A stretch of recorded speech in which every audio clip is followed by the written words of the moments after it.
하나님의 말씀은 창세기 50장 15절부터 21절까지 말씀입니다. 요셉의 형제들이 그들의 아버지가 죽었음을 보고 말하되 요셉이 혹시 우리를 미워하여 우리가 그에게 행한 모든 악을 다 갚지나 아니할까 하고 요셉에게 말을 전하여 이르되 당신의 아버지가 돌아가시기 전에 명령하여 이르시기를 너희는 이같이 요셉에게 이르라 내 형들이 내게 악을 행하였을지라도 이제 바라건대 그들의 허물과 죄를 용서하라 하셨나니 당신 아버지의 하나님의 종들인 우리 죄를 이제 용서하소서 하매 요셉이 그들이 그에게 하는 말을 들을 때에 울었더라. 그의 형들이 또 친히 와서 요셉의 앞에 엎드려 이르되 우리는 당신의 종들이니이다. 요셉이 그들에게 이르되 두려워하지 마소서 내가 하나님을 대신하리이까 당신들은 나를 해하려 하였으나 하나님은 그것을 선으로 바꾸사 오늘과 같이 많은 백성의 생명을 구원하게 하시려 하셨나니 당신들은 두려워하지 마소서 내가 당신들과 당신들의 자녀를 기르리이다 하고 그들을 간곡한 말로 위로하였더라. 아멘. 할렐루야. 하나님께서 오늘도 우리에게 필요한 말씀으로 은혜 주실 줄 믿습니다. 오늘 본문을 중심으로 마지막을 준비하십시오 라는 제목으로 함께 은혜를 나누고자 합니다. 오늘 본문은 창세기의 마지막 장입니다. 그 마지막 장에 야곱과 요셉 두 인생의 마지막 순간, 마지막 죽음에 대한 기록이 담겨져 있습니다. 벌써 11월이 시작됐습니다. 오늘은 11월 첫째 주입니다. 엊그제 1월인 것 같은데 송국 영신 예배 드린 것 같은데 벌써 11월이 됐어요. 더 늦으면 준비하기엔 너무 늦어요. 인생의 11월이 왔어요. 인생의 11월이 이제는 준비할 시간이 얼마 남지 않아요. 12월에 하면 늦을 때가 있어요. 마지막을 준비하는 시간은 마지막에 힘들 때가 있어요. 그보다 좀 일찍 준비해야 돼요. 내 마지막은. 모든 사람들에게 찾아오는 마지막 순간에 대한 이야기가 오늘 본문에 있습니다. 아버지 야곱의 죽음과 요셉의 죽음에 대한 내용입니다. 무슨 얘기입니까? 결국에는 사람들은 다 누구나 죽는 그 순간이 온다는 그 내용입니다.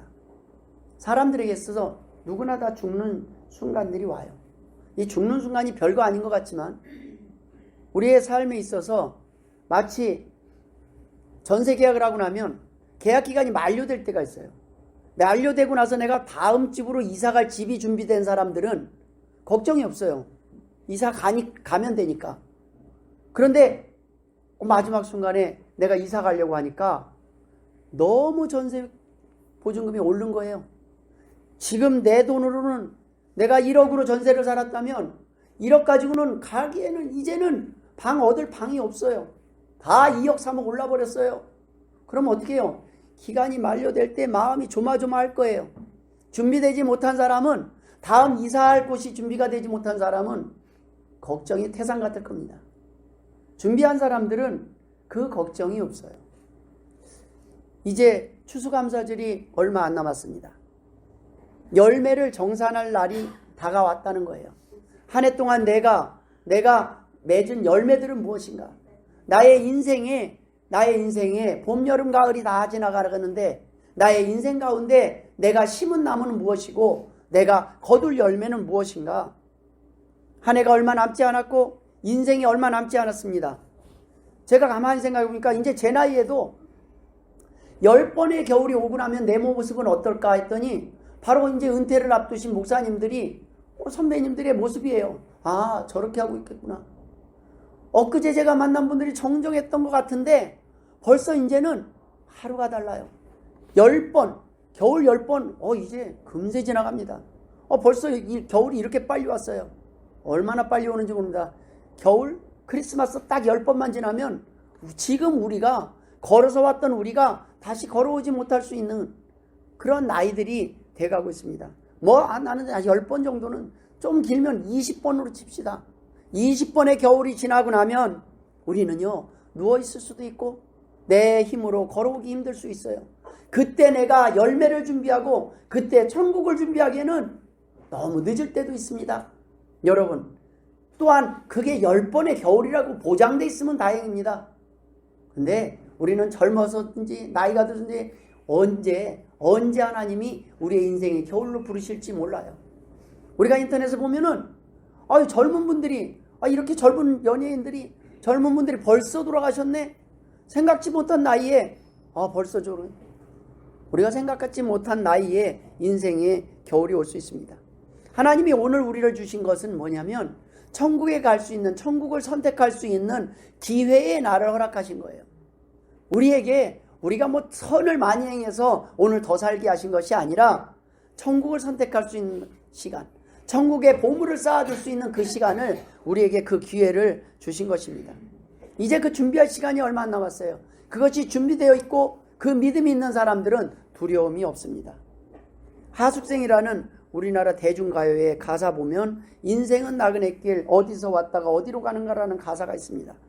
어차피 한 번을 왔다 가는 인생이지만 오늘 본문에는 야곱은 147년의 나그네 길을 살다가 떠나는 그 야곱의 죽음과 110세의 요셉이 또 죽어가는 그 죽음에 대한 내용이 있습니다. 147년 만에 이 세상을 떠난 야곱과 110세에 떠나는 요셉의 생애가 지금 100살을 넘으면 오래 산다 그러는데 요즘 100살 넘은 분들 꽤 돼요. 90살 넘은 분들도 꽤 돼요. 그런데 제가 보면 사는 모습이 아니에요. 그냥 살아가고 있구나, 힘들게 견뎌가고 있구나, 이런 생각을 합니다. 요셉은 누구보다도 눈물과 정이 많은 사람입니다. 누구보다도 인생을 잘 살았던 사람입니다.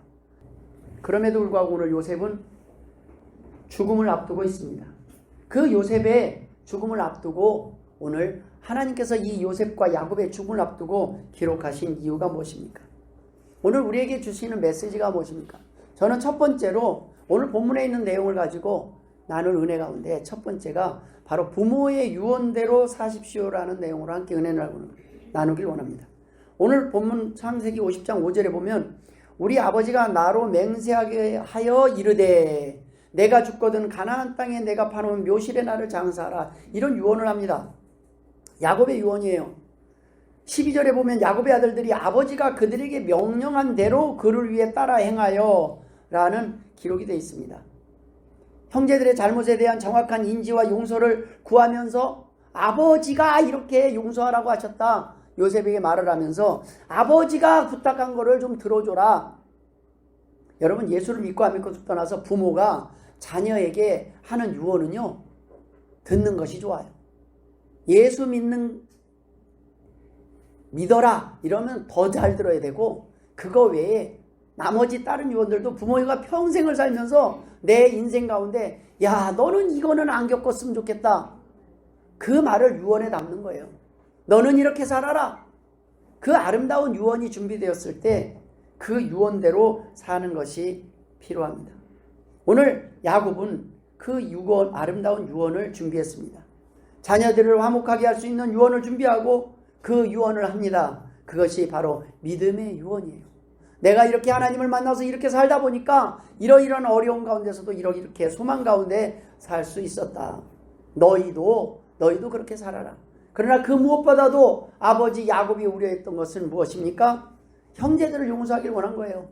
요셉이 너희 형들을 용서해라, 형제들을 용서해라, 형제들에게 보복하지 말아라, 그러한 유언을 남기고 죽었습니다. 다른 말로 하면 형제들과 화목해라 이거예요. 내가 죽고 난 뒤에 싸우지 말고 서로 화목하고 서로 도우면서 잘 살아라, 그런 말입니다. 오늘 본문 17절에 보면 이렇게 해요. 그들의 허물과 죄를 용서하라 하셨나니 당신 아버지의 하나님의 종들인 우리 죄를 이제 용서하소서 하매 요셉이 그들이 그에게 하는 말을 들을 때 울었더라. 여기서 하나님의 종들이라고 표현을 합니다. 요셉의 영들 역시 요셉과 마찬가지로 지금은 이스라엘의 하나님을 섬기고 예배하는 자들이라는 뜻입니다. 예전에도 하나님을 알고는 있었지만 동생 요셉을 팔아넘긴 그러한 사람들이 형제들이었어요. 그런데 지금은 요셉 때문에 애굽에 와서 잘 먹고 잘 살고 있어요. 그 가운데 형제들은 이제는 하나님의 살아계심을 인정하고 하나님을 믿고 살아가고 있습니다. 이 말은 다른 말로 같은 하나님의 종들끼리 서로 보복하지 맙시다. 같은 하나님의 백성들끼리, 같은 하나님의 형제들끼리, 가족들끼리, 자녀들끼리, 성도들끼리, 교인들끼리, 같은 민족들끼리 서로 싸우지 맙시다. 이런 얘기입니다. 가장 중요한 우리의 삶의 용서와 화해의 이유와 그 근거는 같은 하나님의 종들이라는 것에 있습니다. 같은 하나님의 자녀들이라는 거예요. 우리는 싸우면 안 되는 관계들이라는 거예요.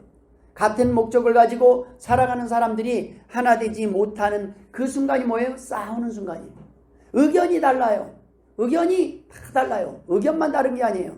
생긴 것도 다르고 원하는 것도 다르고 음식을 입맛도 달라요. 다르니까 싸울 수밖에 없어요. 다르니까 내가 좋아하는 음식, 나는 양식을 좋아하는데 한식을 먹어야 돼요. 이거를 하려면요 한 사람이 희생을 해야 돼요. 반대편에 한 사람이 양보를 해야 돼요. 누군가 양보해야 싸움이 없어져요. 그런데 각자가 나는 양식파, 나는 한식파 서로 고집하면 싸움이 끊일 날이 없는 거예요.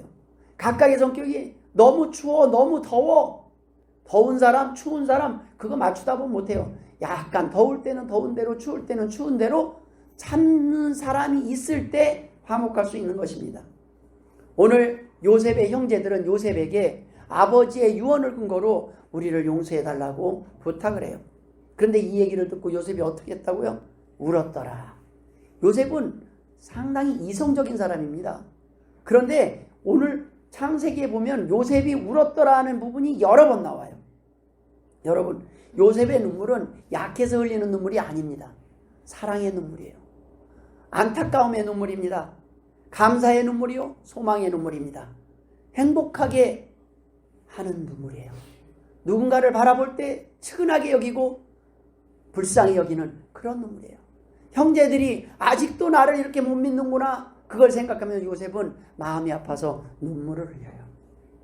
여러분, 좋은 생각 2000년 3월호에 딱 한 사람이라는 그 제목의 글이 올라왔었습니다. 그 내용에 보면 삶이 너무나 고달프고 힘들어 모든 것을 포기하려 해도 딱 한 사람, 나를 의지하고 있는 그 사람의 삶이 무너질 것 같아 몸을 추스리고 일어나 내일을 향해 바로 섭니다. 속은 일이 하도 많아서 이제는 모든 것을 의심하면서 살아야 되겠다고 다짐하지만 딱 한 사람, 나를 철석까지 믿어주는 그 사람의 얼굴이 떠올라 그동안 쌓인 의심을 걷어내고 다시 모두 믿기로 합니다.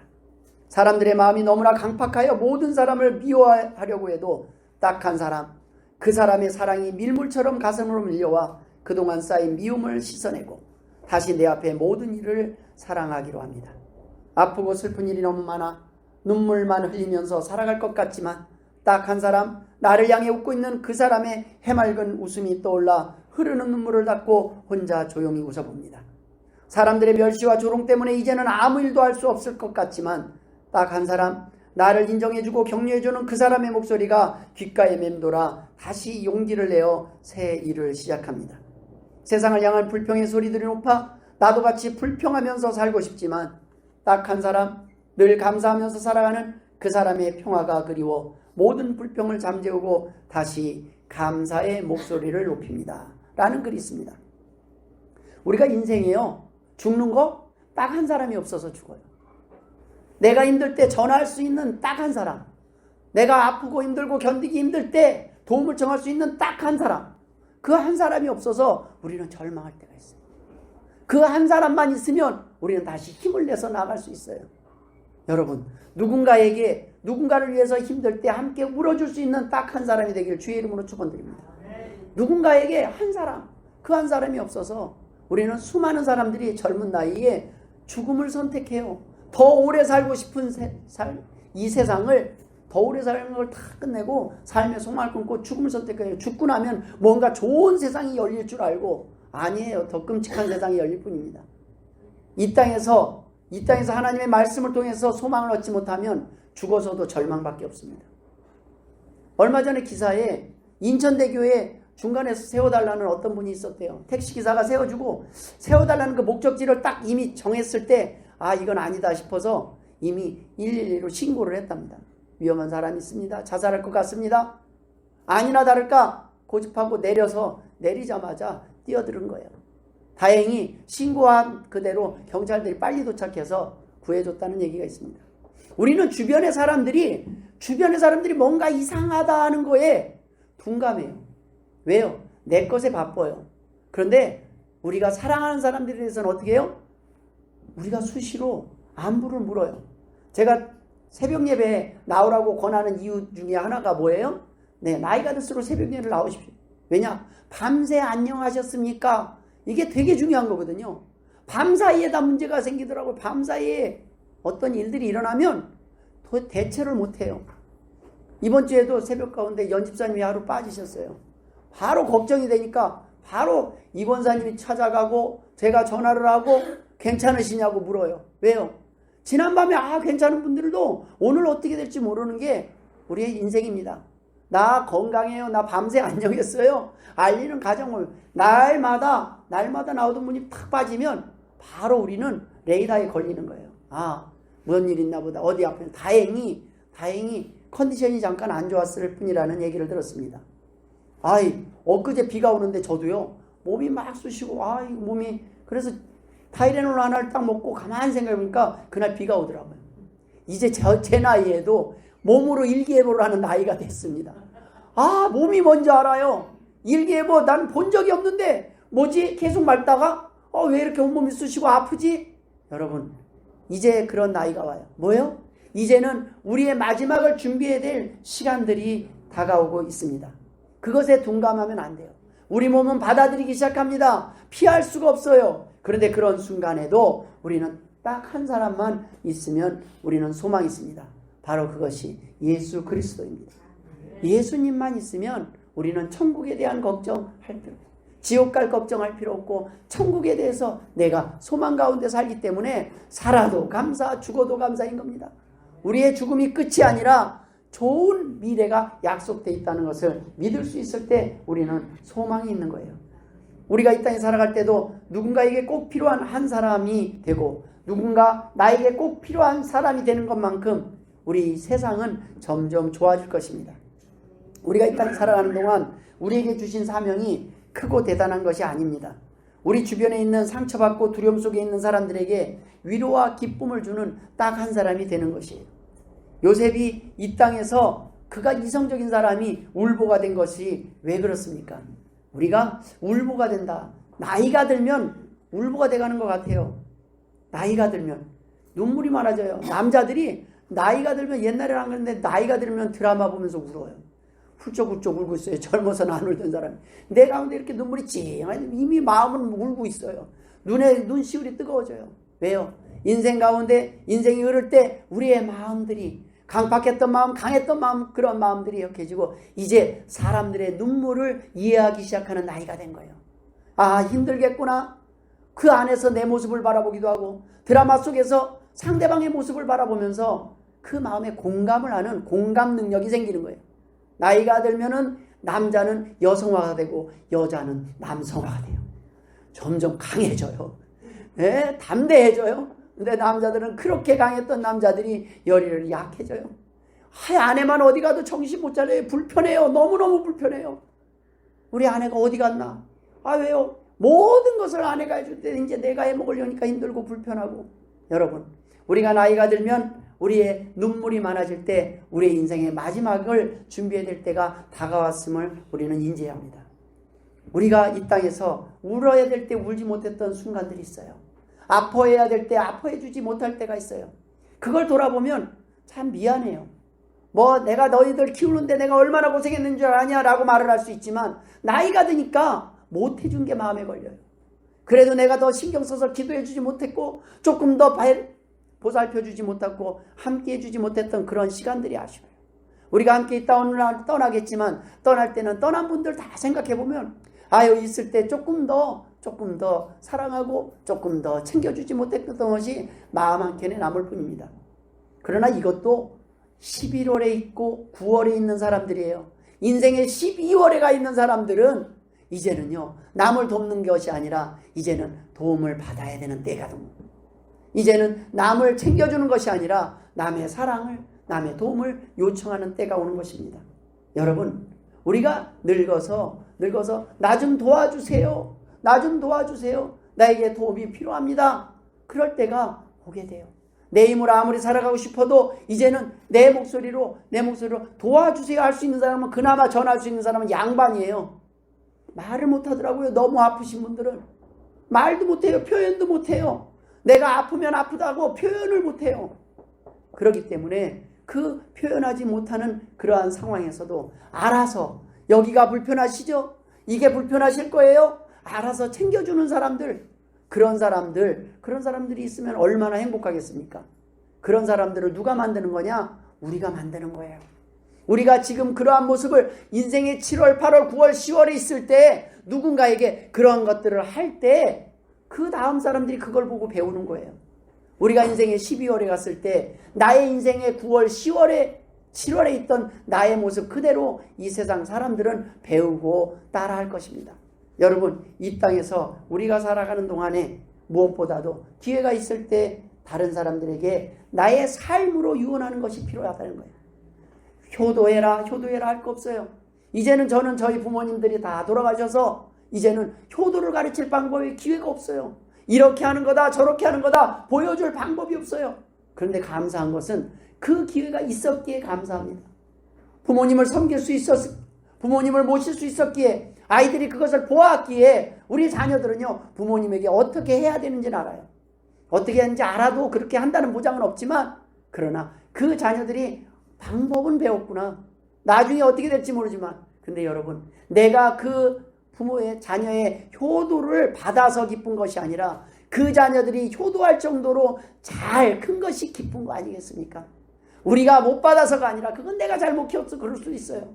그러나 우리 자녀들이 내가 그렇게 부모답지 못하고 내가 그렇게 부모의 자리에 온전히 있지 못했을지라도 우리 자녀들이 철이 들어서 아버지, 어머니에게 그래도 낳아주신 것만 해도 감사합니다라고 잘하는 모습을 볼 때 우리 마음에 감사하고 행복하지 않겠습니까?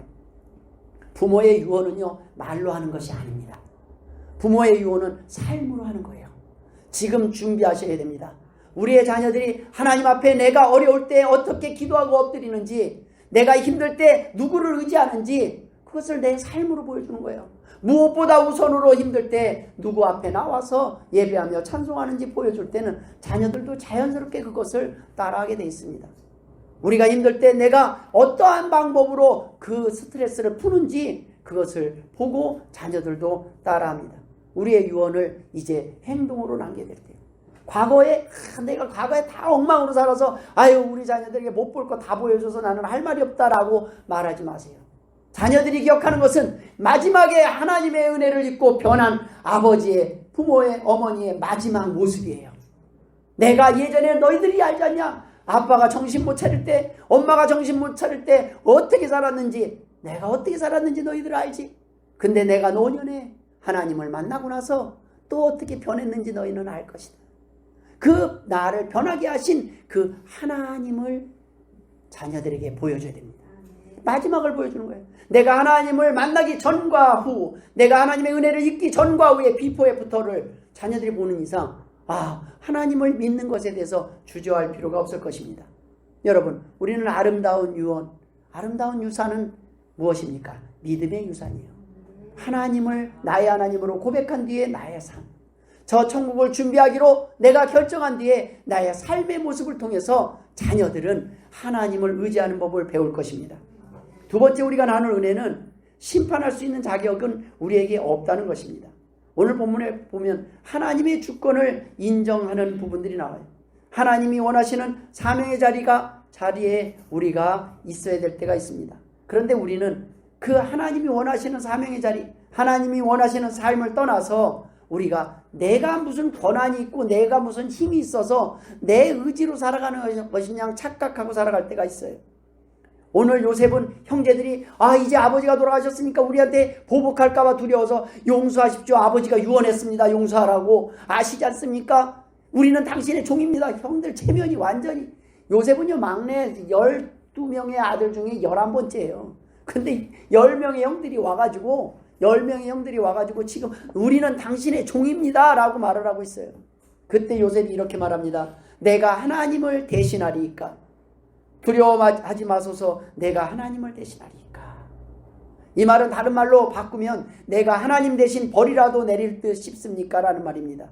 요셉은 내가 내 이름을 걸고 당신들의 안전을 보장할 것을 약속하겠습니다 라고 형제들에게 말하지 않습니다. 왜요? 언제든지 변할 수 있는 것이 사람들의 약속이기 때문입니다. 부부조차 결혼 서약을 너무 쉽게 여겨요. 왜 우리가 결혼식을 합니까? 그냥 몰래 결혼을 하면 몰래 이혼을 하고 몰래 헤어져도 아무도 몰라요. 그러니까 그냥 조용히 살다가 조용히 또 헤어지고 조용히 살다가 이런 식으로 살아가요. 결혼식은 뭔지 아십니까? 내가 사랑하겠습니다. 많은 사람들 앞에 공포를 하는 거예요. 그랬다가 헤어졌대. 그게 이제 미안하고 창피하고 막 그래서 공동체 앞에서 선언을 하고 공동체 앞에서 약속을 하면 조금 더 어려운 일이 있어도 참을 수 있게 되기 때문에 결혼식을 많은 사람들 앞에서 약속을 공포하는 거예요. 그런데 하나님 앞에서 결혼식 서약을 하는 사람은 그 무게가 훨씬 더 큽니다. 하나님 앞에서 사랑하겠다고 했기 때문에 나는 하나님 앞에 약속하지 않았으니까 괜찮습니다가 아닙니다. 우리 사람들의 약속은 그렇게 약속을 해도 부질없어요. 왜? 우리는 약속을 지킬 만큼 그렇게 강할 수 있는 사람이 아니에요. 그래서 하나님 앞에서 하는 약속을 우리는 조금 더 신뢰합니다. 그래서 너 그럼 맹세할 수 있어? 막 이렇게 묻는 게 뭐냐면 사람 말, 사람 약속 못 믿는다는 거예요. 여러분, 인간의 약속은 온전히 믿을 것이 못 됩니다. 오직 하나님만 우리는 믿을 수 있어요. 그래서 요셉은 말을 하는 거예요. 내가 하나님을 두려워하는 사람인 것은 아시지 않습니까? 나는 하나님을 두려워합니다. 내가 하나님 앞에서 내가 하나님이 하실 일을 내가 대신할 수 없음을 고백합니다. 심판은 오직 여호와 하나님께만 있음을 요셉은 고백하고 있습니다. 우리가 심판자의 자리에 설 때에 인생에 문제가 생겨요. 우리가 함부로 판단하고 비판하고 정죄할 수 있는 권리가 나에게 있다고 생각할 때 문제가 시작됩니다. 우리는 온전히 판단할 능력도 지혜도 자격도 없습니다. 내가 맞다고 생각하는 것들이 나중에 지나고 보면 아이고 내가 잘못 생각했었구나 라는 것을 인생에 뒤늦게 깨달아요. 내 생각대로 내 의지대로 살아가는 것은 어리석은 것입니다. 우리가 공평하게 판단할 것 같지만 우리는 공평하게 판단도 못해요. 요셉의 이런 고백은 야곱에게서 이어집니다. 야곱도 마찬가지로 인생의 모든 삶을 살아갈 때 자기가 온전히 옳다고 생각했던 일들이 자기가 옳다고 생각했던 것이 아니다라는 것을 나중에 깨달을 때가 있습니다. 하나님을 인정할 때 우리는 비로소 용서의 고난도 하나님께 있음을 우리는 깨닫게 됩니다. 로마서 12장 19절에 보면 내 사랑하는 자들아 너희가 친히 원수를 갚지 말고 하나님의 진노하심에 맡기라. 기록되었으되 원수 갚는 것이 내게 있으니 내가 갚으리라고 주께서 말씀하시니라. 내 원수가 줄이거든 먹이고 목마르거든 마시게 하라. 그리함으로 네가 숯불을 그 머리에 쌓아놓으리라. 악에게 지지 말고 선으로 악을 이기라 라고 말씀하고 계십니다.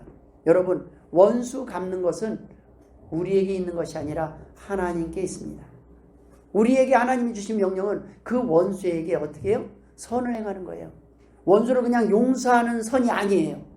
내가 널 용서할게. 내가 너에게 벌을 안 내릴게 선이 아니에요.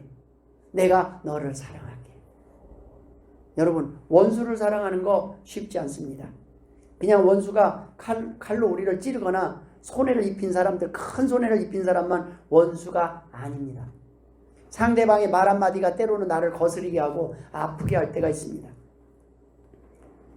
우리는 사소한 걸로 원수를 만들어요. 생일이나 결혼기념일을 깜빡 잊고 지나갈 때 원수가 돼버려요. 기대를 한 만큼 원수가 되더라고요. 내가 기대를 하고 있으면 미워져요. 기대를 다 내려놓고 있으면요, 뒤늦게라도 생일이었네? 그러면 그것만으로도 고마워요. 때때로 그걸 다 잊어버려도 생일조차 못 챙길 정도로 치매가 와서 그냥 내 이름 한번 불러주고 알아봐 주는 것만으로도 고마울 때가 있습니다. 우리가 우리는 기대할 때 미워져요. 사소한 일도 내가 그 일에 대해서 심판하려고 하다 보면 진짜 원수가 될 때가 있습니다. 그러나 하나님은 그러한 우리의 어리석음과 연약함과 잘못된 선택조차 은혜로 돌이키사 선으로 바꾸시는 분이 하나님이셔요. 지금 요셉의 형제들이 요셉을 팔아넘겼지만 오늘 본문 20절에 보면 하나님은 그것을 선으로 바꾸사 당신들은 나를 헤아려 하였으나 하나님은 그것을 선으로 바꾸사 오늘날과 같이 많은 백성의 생명을 구원하게 하려 하셨나니. 여러분, 하나님은 회복시키시는 분입니다. 우리는 사고를 치고 우리는 넘어지고 우리는 죄를 짓지만 하나님은 용서하시는 분입니다. 하나님은 우리를 정죄하시는 분이 아니라 우리의 아픈 상처를 싸매주시는 분입니다. 내 스스로 나올 수 없을 때 내 주변의 사람들 통해서 나를 도울 자들을 보내시는 분입니다. 죄는 우리가 짓고 사고는 우리가 치고 문제는 우리가 만들고 악한 계획을 세우고 실행할 때도 하나님이 우리를 만나주시고 하나님이 우리를 바꾸시면 복이 됩니다. 선이 돼요. 우리가 하나님께서 우리의 연약함, 그래서 간증 집회 보면은요, 왜 옛날에 그냥 우리는 함부로 뭐 간증자로 나서지 못할 정도로 전무후무한 분들이 많아요. 그런데 그런 분들이 마지막에 하나님을 만나면 왜 그렇게 순해지는지, 왜 그렇게 눈물이 많아지는지, 하나님 앞에서 내가 왕년에는 이렇게 살았습니다. 근데 나의 하나님이 나의 마음속에 내 중심에 오시니까 내가 지금 이렇게 바뀌었습니다. 나를 바꾸시는 분은 내가 아니라 하나님이셨습니다. 여러분, 요셉은 바울의 고백처럼 그 하나님이 어떤 분인지 잘 알고 있었습니다. 로마서 8장 28절에 보면 우리가 알거니와 하나님을 사랑하는 자 곧 그의 뜻대로 부르심을 입은 자들에게는 모든 것이 합력하여 선을 이루느니라. 이 말씀은 모두에게 해당하는 말씀 같지만 그렇지 않아요. 하나님을 사랑하는 자 곧 그 뜻대로 부르심을 입은 자들에게 합력하여 선을 이룬다는 거예요. 중요한 말씀입니다. 그러니까 그냥 하나님은 선을 행하니까 우리가 무슨 짓을 해도 다 선을 만드는 게 아니라 어느 순간에 우리가 하나님 앞에 돌아와서 하나님의 뜻대로 부르심을 입은 자들이 와서 지금 하나님을 사랑하게 되었을 때 우리의 과거가, 우리가 다시 일어날 수 없었던 그 과거가 도리어 영광이 되는 거예요. 왜요?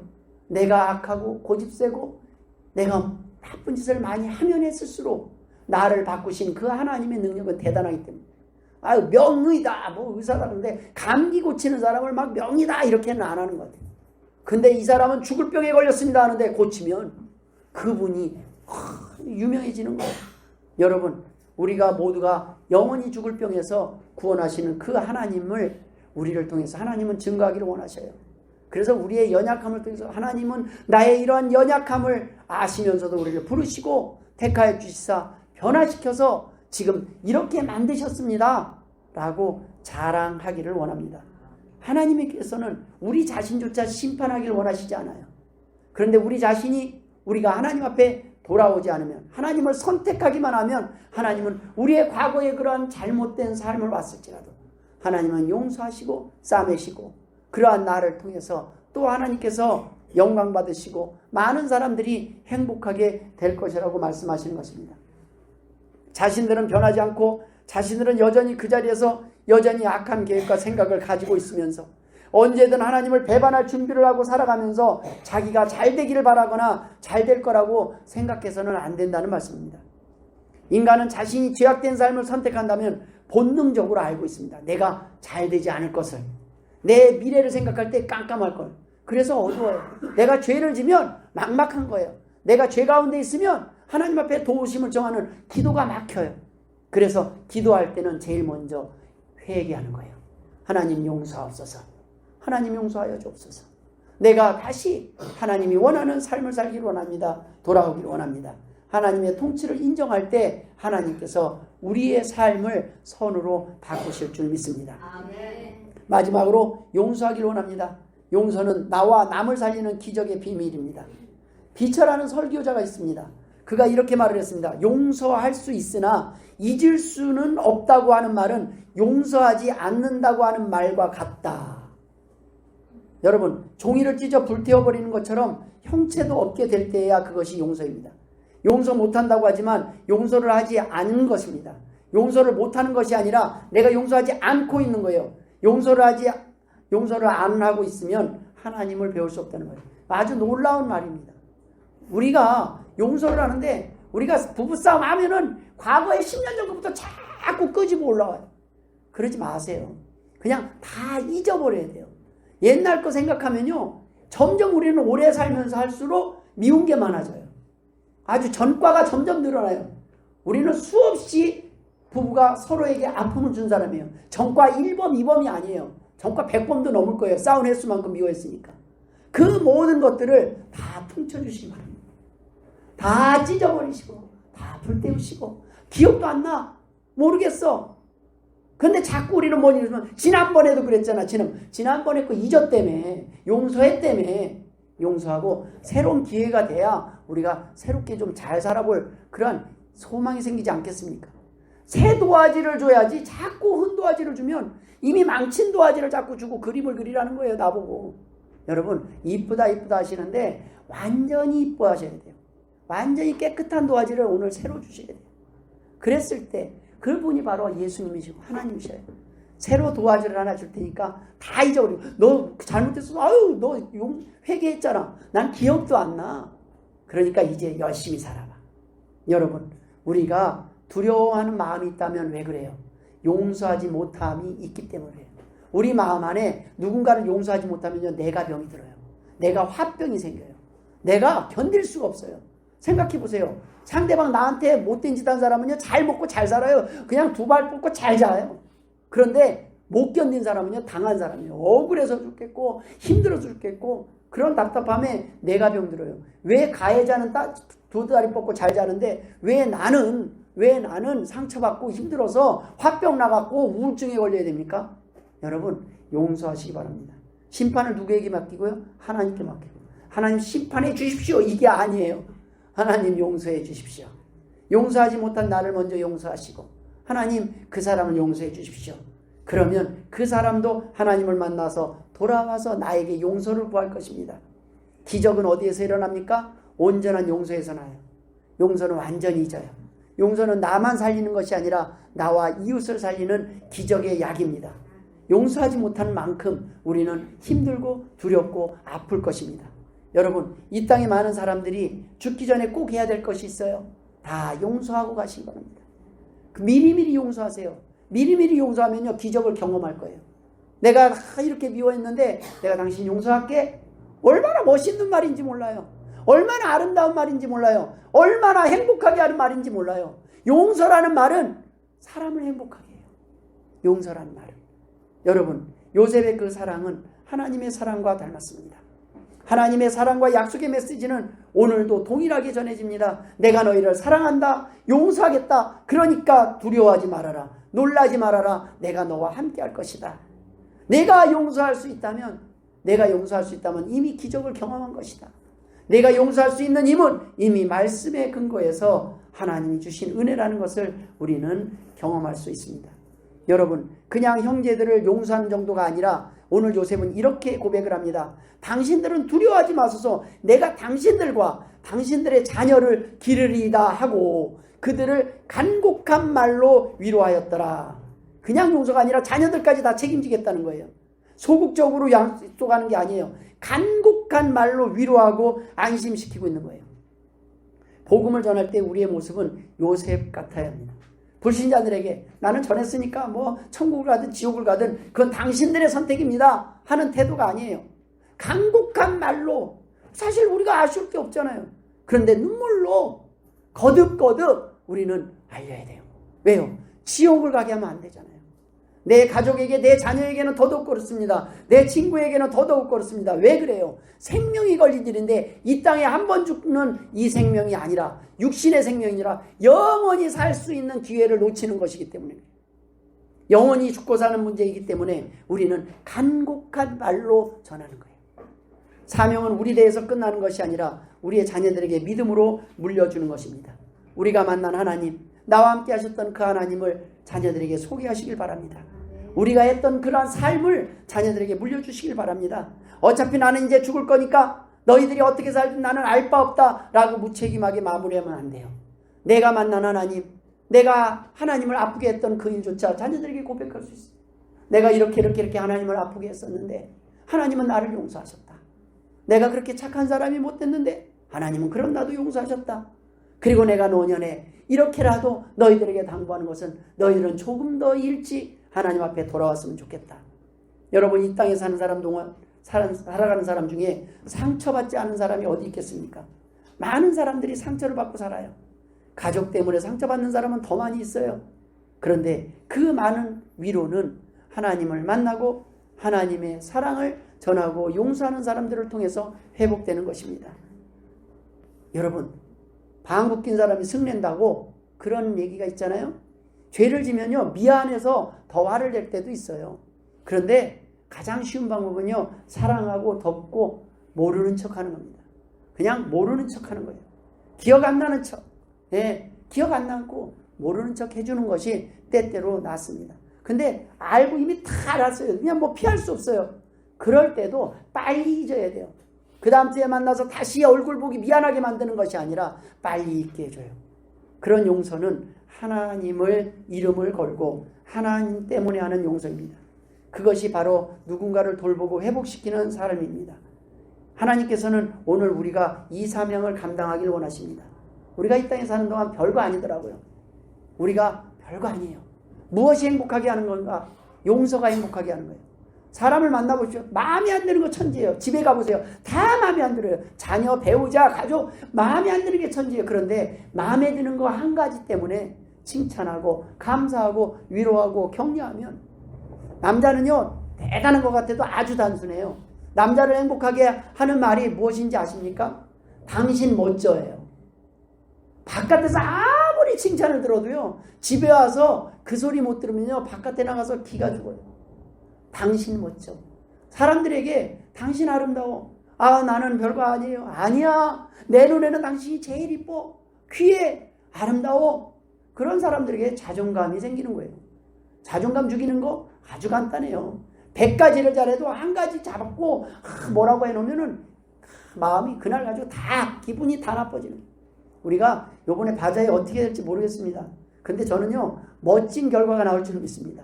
물건이 많이 팔리느냐가 아니라 우리의 삶 가운데 멋진 사람들이 모여서 멋지게 즐기다가 멋지게 가는 한바탕 축제가 되기를 원합니다. 우리의 욕심이 뭐 이걸 돈 벌려고 하는 게 아니라 우리가 나눠주기 위해서 하는 거잖아요. 그 모든 일 가운데서 즐기시길 바랍니다. 힘들지만 여러 가지 각자가 해야 될 일들을 조금씩 나눠서 하는 데까지 나눠서 하나님 앞에 우리가 드린 것으로 하나님이 어떻게 일하시는지 우리는 보기를 바랍니다. 우리의 삶 가운데 그 아름다운 물질들이 또 더 어려운 사람들에게 나눠지기를 원합니다. 하나님께서 우리를 사용하실 때 우리가 사용할 수 있는 그 기회를 주신 게 감사하며 승리하시길 주의 이름으로 축원합니다. 기도하겠습니다. 하나님 아버지, 은혜를 감사드립니다. 우리의 삶에 용서하지 못했던 것 용서하여 주옵소서. 하나님 아버지, 하나님이 원하는 일에 사명에 하나님 뿌리치고 도망가는 것이 아니라 순종하며 아름다운 마지막을 준비하는 주의 복된 성도들 되게 하여 주옵소서. 감사하며 예수님의 이름으로 기도드리옵나이다. 아멘.